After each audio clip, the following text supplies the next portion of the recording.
Tout quitter pour partir à l'autre bout du monde. Vivre une aventure exceptionnelle au cœur du continent le plus mystérieux de la planète, l'Afrique.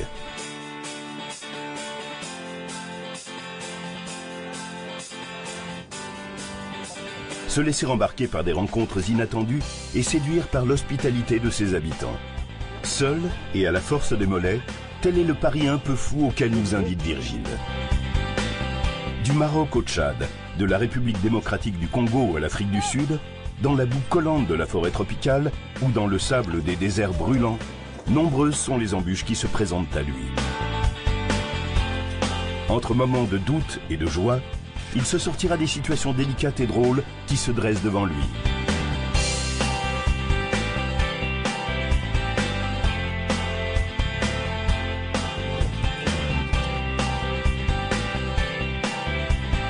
En route pour une fabuleuse épopée de 20 000 km, depuis la France jusqu'au Cap de Bonne-Espérance.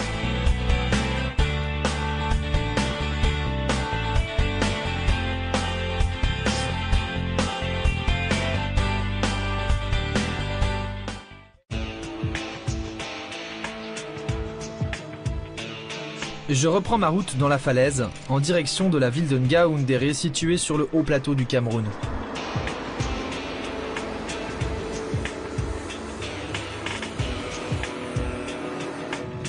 Ça y est, j'y suis.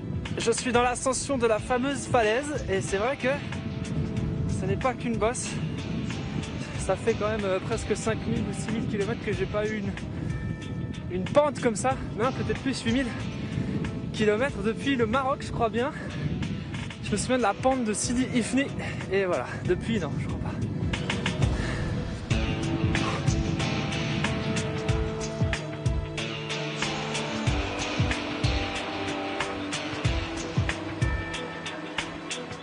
On plus vite que les camions.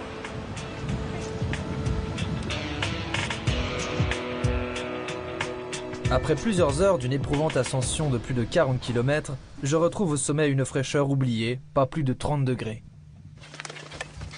À Ngaoundéré, je fais la connaissance de Hussein et de son frère Hassan qui m'invitent au mariage de leur cousine. On parle maintenant, on parle de cérémonie de mariage à Bamianga. Oui, c'est la famille qui se marie. Oui, avec la moto, c'est notre moto. À la manière africaine. Comme tu veux, comme tu veux. La caméra,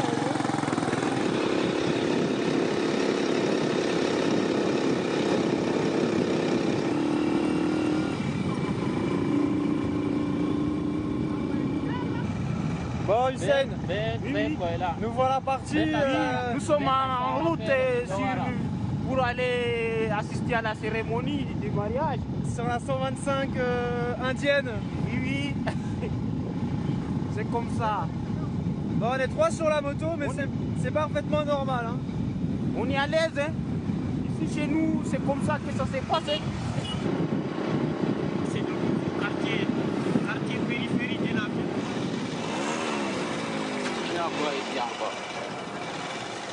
On contourne les policiers. Pourquoi on contourne les policiers? Hein? Parce que nous sommes à 3. Ah, on n'a pas le droit d'être à 3 sur la moto. Bon, on est 3 sur la moto, donc c'est interdit, donc on contourne le barrage de police. Oui. Bien vu Hassan, bien vu Hussein. C'est normal.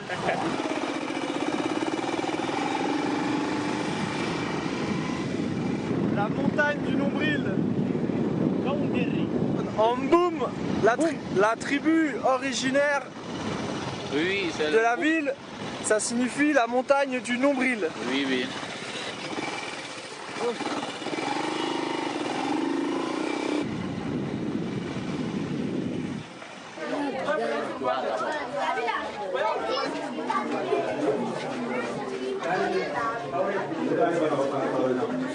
C'est le marié? Oui, ça c'est le marié. Bonjour. Oui, bonjour. Ça va? Comment ça va? Ça va bien, merci. Ça va bien.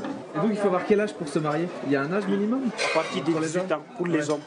Pour les femmes, 15, 16. On peut avoir plusieurs femmes? On peut se marier jusqu'à 4 selon l'islam. Parce que nous sommes des musulmans. On travaille, c'est le Coran qui est notre guide. On travaille selon l'ordre du Coran. c'est comme ça. Et dans notre pays aussi, on nous a permis d'être polygamiques, avoir jusqu'à 4 femmes. C'est normal. Et ça c'est bien. Toi tu voudrais avoir 4 femmes ou Pourquoi pas? Pourquoi pas? C'est pas assez, non? C'est pas assez pour un homme. Hein. Vaut mieux avoir 4 femmes que d'être vagabondant. Hein. Ça, ce sont les enfants des cousins, cousines.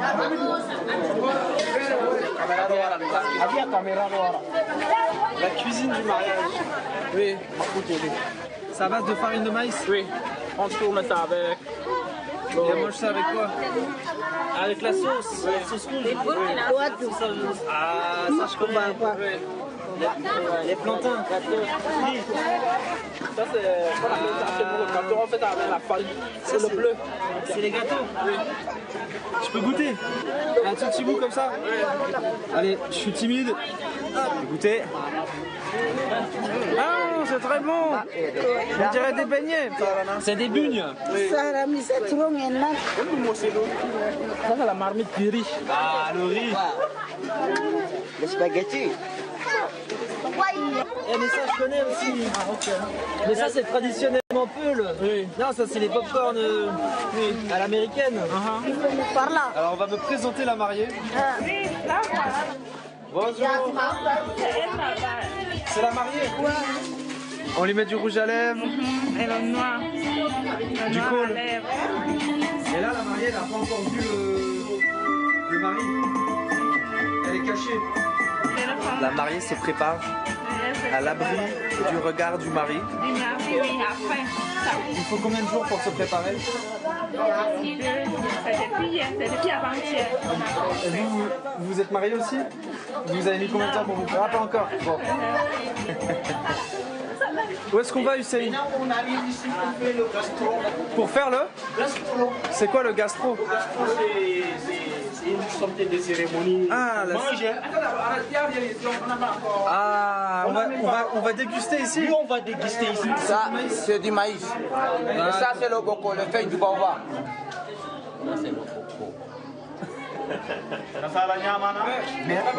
C'est très bon. C'est notre mets ici. Le meilleur. Tu manges ça souvent? Où est-ce que tu as trouvé ça? Sur la route. Le baobab, j'ai trouvé ça au Mali. Au Mali? Oui, il y a beaucoup. Il faut beaucoup la nourriture avec ça.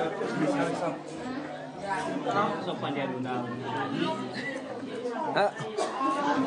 Comment vous trouvez notre plat? C'est bon? C'est bon? C'est amer, J'ai de la chance, j'aime beaucoup la farine de maïs. Ah bon, hein? Ouais. Mais il y a trop d'énergie là-bas. Hein? Il y a trop d'énergie. Oui, oui. Il y a les lipides, les glycides. Ah ça, il y en a.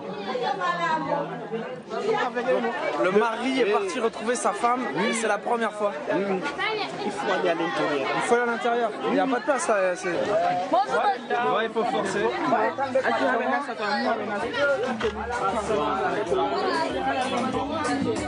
faut que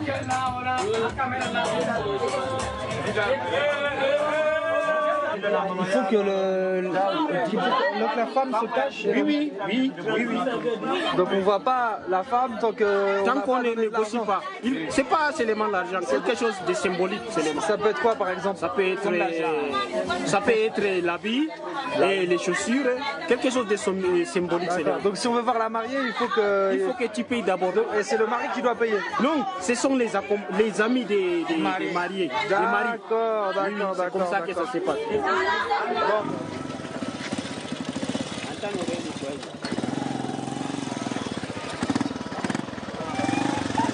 Bon, on se dit alors bye bye. Bye bye. Maintenant on rentre. Hein. Bon ben voilà. Hein. Oh, c'était court quand même. Ah bon hein? Dommage qu'on n'ait pas eu la danse traditionnelle. Oui, dommage. Bon, et ça dure combien de temps les mariages comme ça d'habitude? Ça fait 4 heures. Quand on mange, après on organise une danse traditionnelle vers 20 heures. Ouais. Et jusqu'à l'aube alors. C'est comme ça que ça se passe.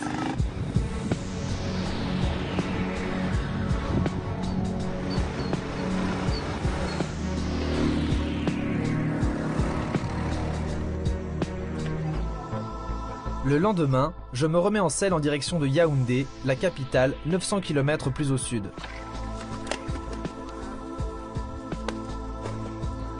Je m'enfonce dans la forêt tropicale, bientôt équatoriale. C'est la saison des pluies au Cameroun et donc les pistes sont bien collantes. Il y a des flaques partout, il faut les éviter et bon, ça rajoute un petit côté piquant à l'aventure.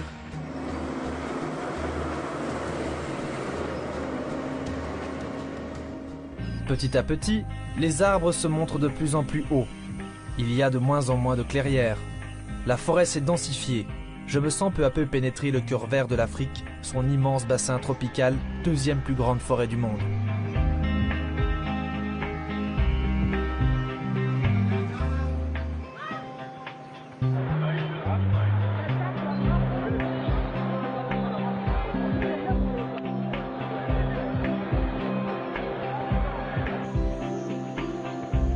Après un bref passage par Yaoundé, le temps d'accomplir quelques formalités, ville tentaculaire bâtie sur 7 collines, je décide de poursuivre mon voyage par les pistes du centre de la forêt tropicale du Congo plutôt que d'emprunter la route réputée bonne par le Gabon.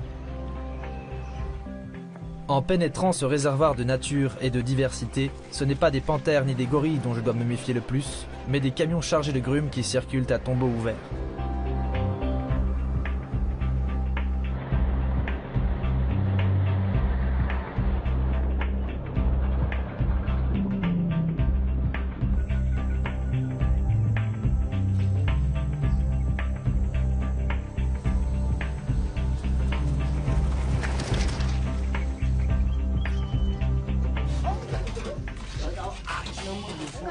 Il faut que je mette ça dans ma main? Oui, mets dans ta main et filme étant sur ta main. Ah, mais... Est-ce que ça ne pique pas? Oui, mais... Oui. Ah, voilà.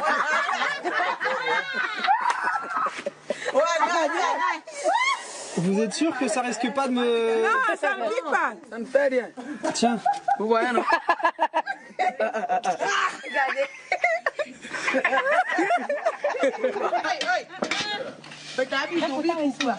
On mange ça avec le piment. Oui, on mange avec le piment. Et ces chenilles, comment on les appelle?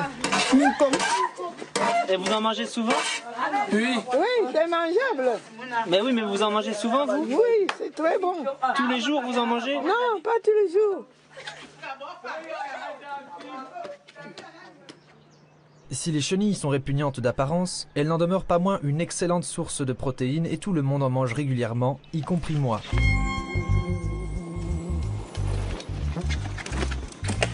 Je reprends la piste, m'enfonçant encore plus dans l'épaisse forêt.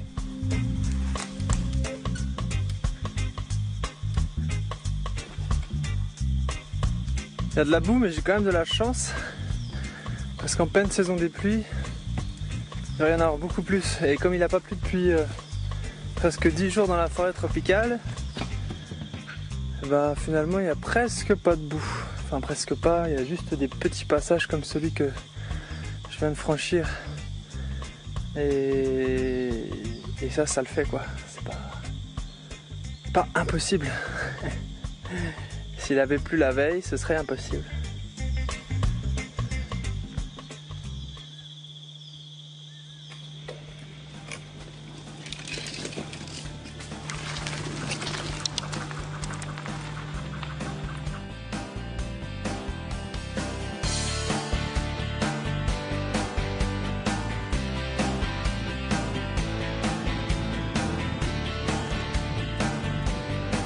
Pas belle la forêt camerounaise. Et moi je suis là. Au milieu de cette forêt perdue, il n'y a pas un chat.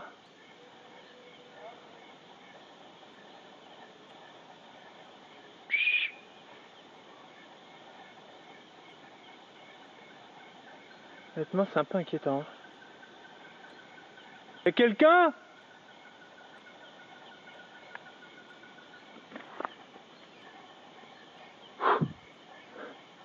Ça arrive rarement dans une vie, ce genre de situation.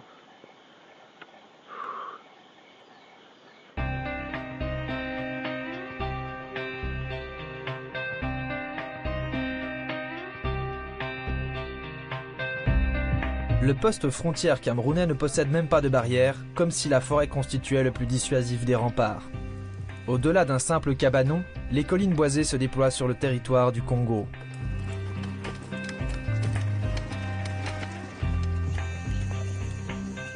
Très vite, l'aventure se complique. Des trombes d'eau se sont abattues sur la piste, créant de profonds bourbiers infranchissables.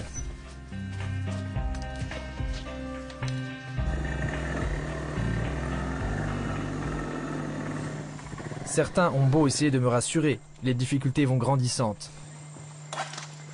C'est comment? Ah, c'est trop de boue. C'est impossible aujourd'hui. Hein. Pour toi? Ouais. Non, ça n'est plus grave. Devant, c'est bon. Devant, c'est bon? Oui. Après, c'est fini? Oui. Il n'y a que là-bas. Là, tu vas traverser un peu plus.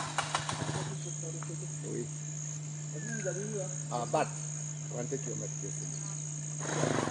Bon courage. Oui, merci.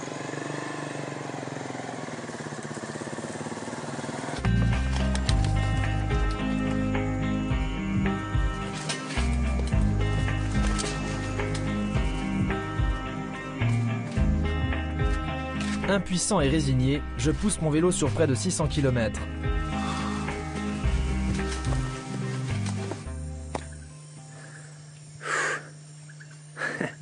Chaleur tropicale. Je suis dans une des journées les plus difficiles de mon voyage, je crois bien. Depuis que je suis parti, j'ai pas souvenir d'avoir eu une journée aussi délicate. À mesure que je me suis avancé dans la forêt, les pluies ont commencé à tomber et à transformer la piste en bourbier. Et du coup, je m'enchaîne des journées à pousser le vélo.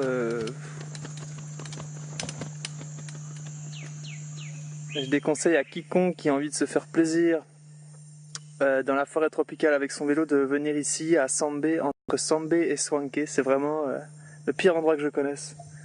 Pour moi, c'est fatigant, c'est épuisant. Même si j'ai le moral, mais pour le vélo c'est cassant, épuisant, fatigant et je sais pas vraiment s'il a le moral. Hein. Je crois que il a pas trop aimé la piste de ces 200 derniers kilomètres. Il va falloir bricoler un peu. Hein. Allez, plus que 20 km et là je suis sur la bonne piste. Je suis pas sur le goudron, je suis sur la bonne piste. Je me sens revivre lorsqu'apparaît enfin cette bonne piste limitant un parc national abritant gorilles, chimpanzés et éléphants et que j'atteins un premier village. Comment ça s'appelle ici? Mebessé. D'accord. Oui. C'est un village bantou, pygmée, autochtone? Non, bantou. Bantou, Oui. d'accord. Mélangé avec les pygmées. De quoi ils vivent les gens ici? Grâce à la viande. La viande de brousse.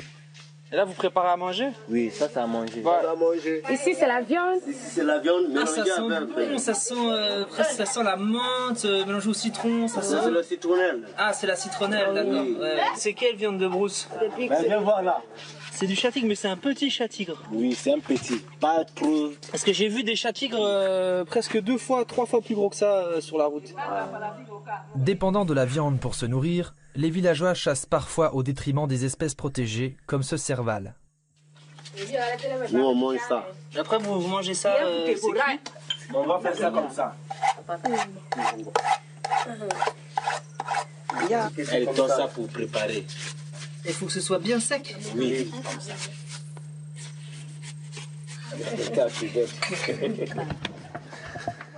Je crois que les villageois ont décidé de me montrer quelque chose de spécial. C'est ça la spontanéité du voyage, on passe quelque part, on ne sait pas ce qui va se passer et là, il se passe quelque chose. Qu'est-ce que vous faites? Mais vous allez couper cet arbre? Oui. Vous le coupez juste pour le plaisir ou? Bon non, pour les champs. Pour les champs. On fait le tam-tam avec cette lame, le tam-tam. On fabrique avec... Oui. Ah, vraiment? Oui. Ici c'est le long taille de duration. D'accord. Bon. Mais c'est la première fois que je vois quelqu'un qui coupe un arbre avec une tronçonneuse comme ça. D'accord. Attends. Attends voir.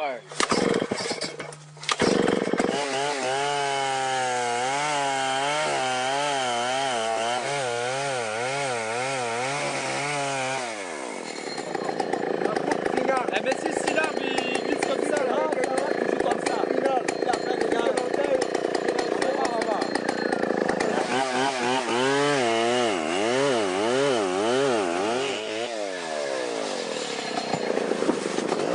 moi j'ai eu peur qu'il me tombe dessus. Mais bon, vous êtes un professionnel, hein? Vraiment. Ça, c'est son boulot. Ça, c'est mon travail. Ça, c'est la location, oui. D'accord. On lui, par jour, 10 000 francs.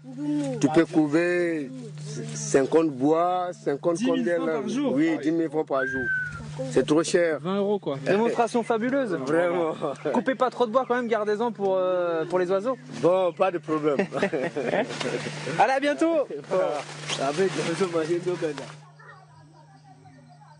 Je passe une nuit au village avec tout le confort local. Ça, c'est la chambre prêtée par le président du village, où j'ai retrouvé la piste. Le président, donc l'adjoint au chef du village. Et normalement, ici, ils font sécher les fèves de cacao. Et il y a des petits animaux sympas. Oh, ça va, moi, ça me dérange pas, mais... Oui, il y a des spécimens assez intéressants. C'est pas ce qui est le plus confortable, ça.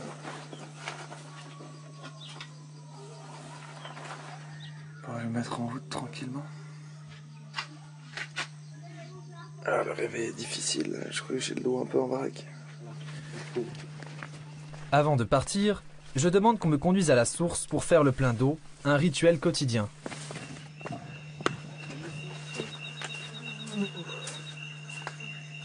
Bon, ça c'est de l'eau potable. On va boire.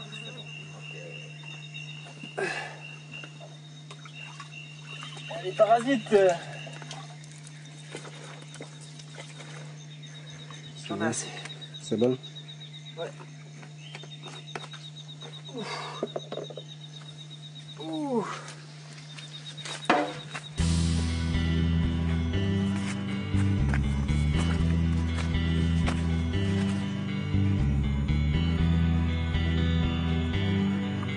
Et encore un changement de pneu pour la remorque. Je suis pas déçu de ma nouvelle acquisition. Ma dernière acquisition, ce petit parasol chinois là qui me dépanne bien, et de la pluie et du soleil. Ici soit il pleut, soit ça tape, donc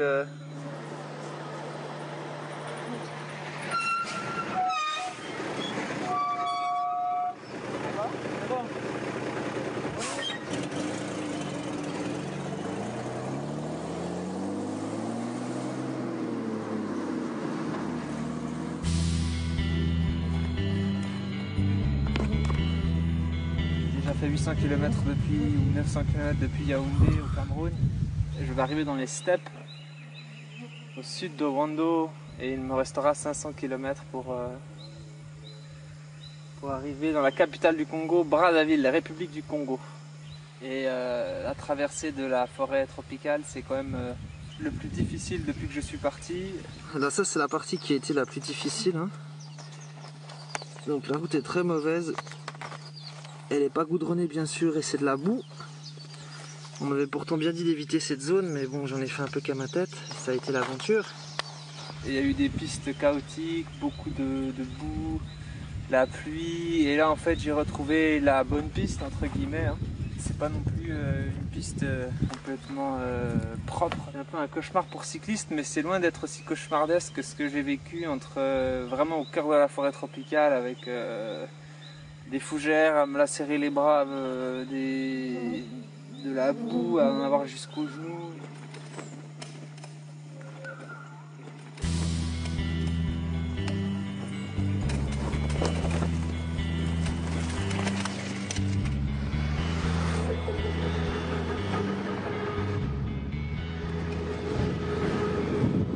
Oh, la poussière!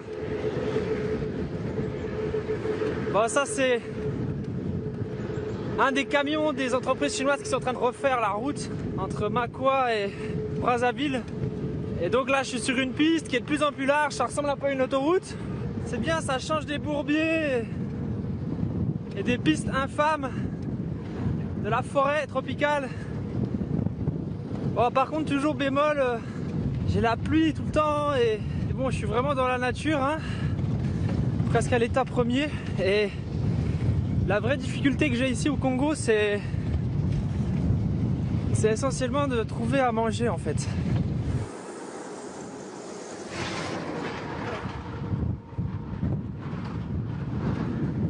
c'est vrai que je m'y attendais pas du tout. Hein. Donc du coup ce matin je me suis mangé des pâtes avec une boîte de sardines que j'avais en secours au fond de ma sacoche. Et hier j'ai même mangé une soupe qu'on m'avait donnée à Walata au sud du Maroc, donc il y a au moins 10 000 km. Et j'ai mangé ça, j'ai envie de dire, pour survivre. Mais au niveau alimentaire là, c'est pire que le Sahel. Hein. Pire que le Sahel, peut-être, mais dans quelques kilomètres, je franchirai l'équateur. La distance qu'il me restera à parcourir sera moins grande que celle déjà parcourue. J'aurai atteint un point de non-retour et cette idée décuple mes forces.